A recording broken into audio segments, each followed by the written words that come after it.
They had the weigh-in for Gennady Golovkin, Danny Jacobs, and part of the reason, two reasons I think they did that. Number one, to avoid the traffic for the St. Patrick's Day parade, but more importantly, one of the sanctioning bodies has, I believe it's the IBF, where you can't weigh more than 10 pounds over the weight class limit the morning of the weigh-in. So they both have to come at or less than 170 pounds in a few hours from now, about seven hours or so. Long day. So we started at the weigh-in, and so I was it was cramped in there, and I was next to a couple people who kept bumping me and had some stability issues, but that's no excuse because I was holding an iPad. So Precise Presenter, don't worry about it. This camcorder's on its way, and once I get that, I'll have the tripod and the monopod, and I got you back. Man, it was pretty loud in there, and listen, it was a pro Kazakhstan crowd or a pro Golovkin crowd. Jacobs had his people there, especially this one loudmouth guy. If you look at the weigh-in video at the very beginning, and you'll see he was going on all day. I wanted to catch him. When I turned around to get him after the interview, just to let him talk some smack, him and his old lady disappeared. So I don't know. We're gonna see, but it was a very entertaining weigh-in, and both guys made weight. Both guys look solid. So we see what's gonna happen tomorrow or later on today. And I decided to stay at a hotel outside of the city. Usually I'll stay in Jersey or I'll stay in the city, but I actually took it all the way out to White Plains, New York. And if you want a nice hotel, this bad boy is sweet. Nice room, decent price.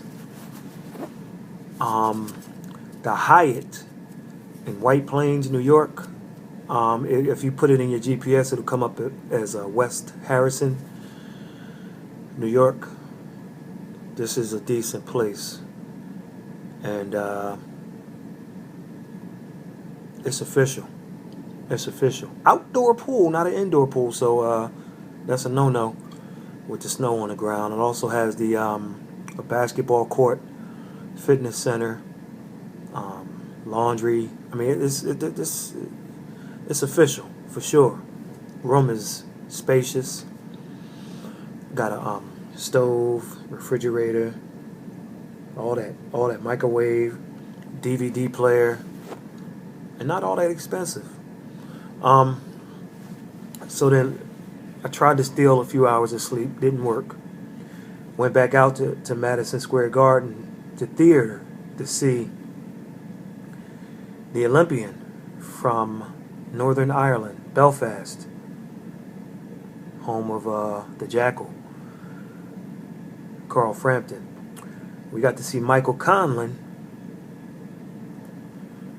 headline the St. Patrick's Day card, and it was his first fight, his debut, and I would say about 4,500 of the 5,000 fans there were Irish or wannabe Irish, or just had some green on, but they came to see him for sure. And I know it's his first fight. However, I'm going to say this, and I'm not being as cruel as I sound, but I was not impressed with Michael Conlan. When you listen, there's a difference between hype and buzz, okay? But from everything that I only saw a little bit of him in the Olympics. He's the guy that gave the world the middle finger and kind of let the world know how he felt about being robbed against the Russian in this past Olympics in Rio de Janeiro, 2016. Well, anyway, my voice is almost gone. Sure, y'all know that by now. He missed a lot of shots, and I've been to quite a few fights live, and the eye test tells me that, and maybe because he was loading up, I don't know, as I stated, this is his first fight, but he just seemed to not have the best hand speed. His opponent, who was 4-4, Ibarra, and that's 4 wins, 4 losses, folks. He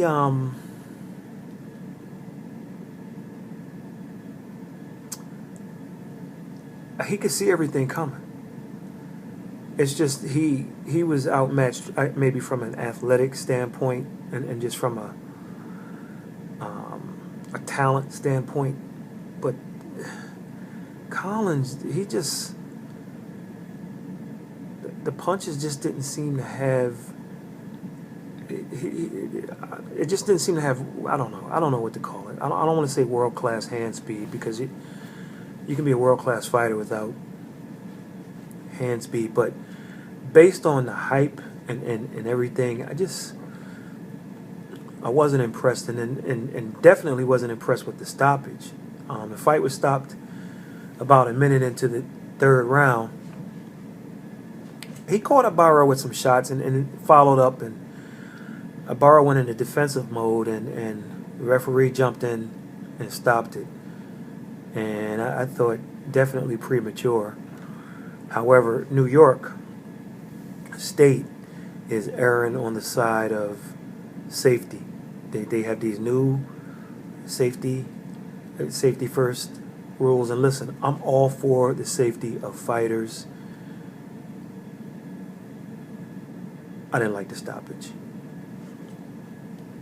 Congratulations to Michael Conlan. He's 1-0, 1 stoppage, and he said in the post-fight interview that he predicted he would stop the guy in the third round, Ibarra, and he did. Noticeable attendee, he was escorted to the ring and joined in the ring afterwards by none other than CONOR McGregor. And they asked Conor what the deal was.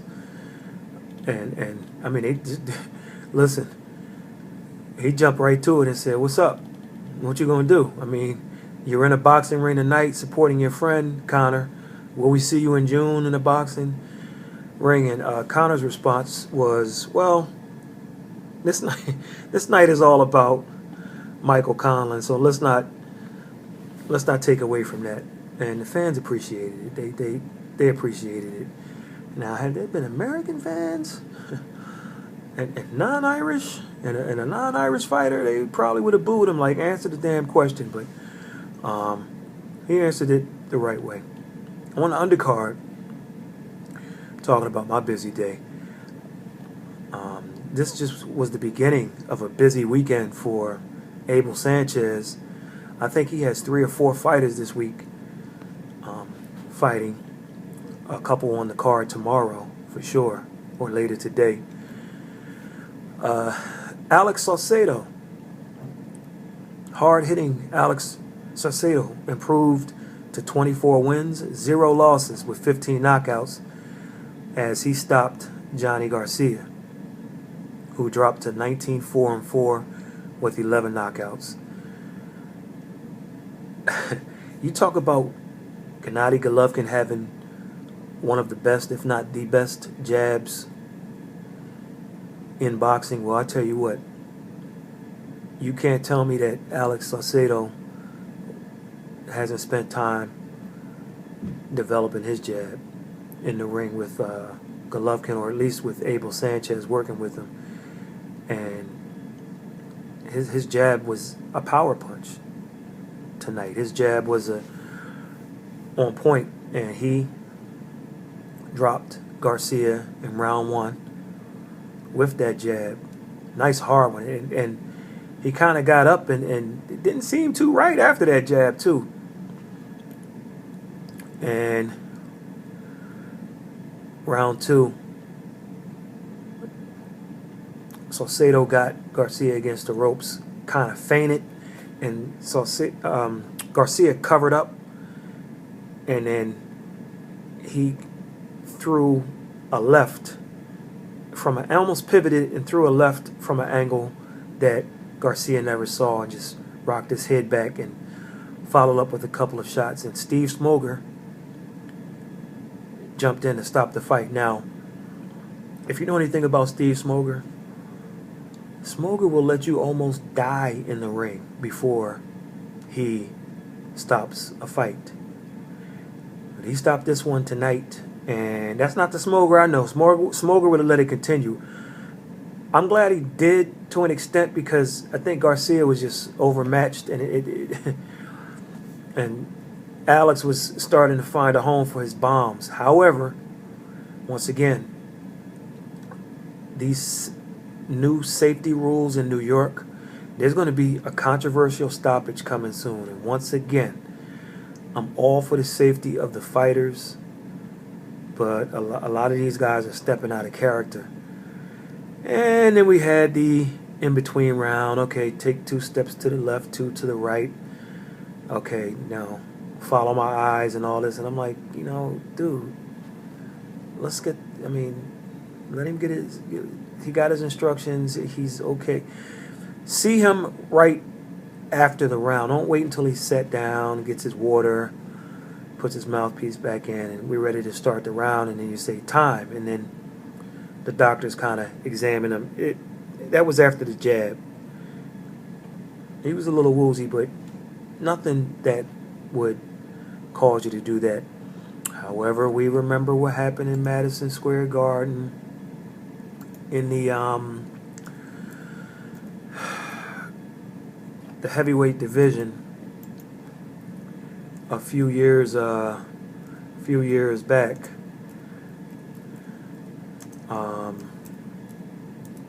A career came to an end in Madison Square Garden. Magomed Absalamov, he was in a coma after his loss to Mike Perez at the same venue. So I understand that this wasn't that. And this is a sport where sometimes you still have to let things play out. This is round 1 and round 2 of a fight. Same with the Conlan fight. Conlan didn't have Ibarra in any major trouble, but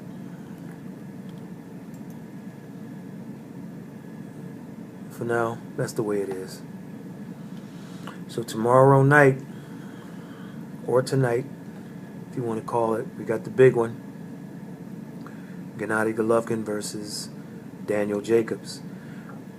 I hollered at Tom Loeffler, and I spoke to very briefly with Abel Sanchez, and he told me to give him a call. I was going to do it.